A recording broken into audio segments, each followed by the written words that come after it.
S T महामंडळाच्या अचानक झालेल्या संपामुळे नागरिकांचे हाल।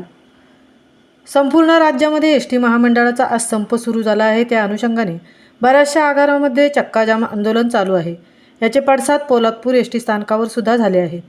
संपामुळे बऱ्याचशा गावात जाणाऱ्या गाड्या आज बंद झाल्या आहेत।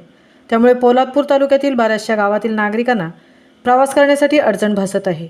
तसेच गणपती उत्सवासाठी गावी येणाऱ्या चाकरमान्यांना सुद्धा याची अडचण भासत आहे। महामुंबईसह राकेश सकपाळ, पोलादपूर।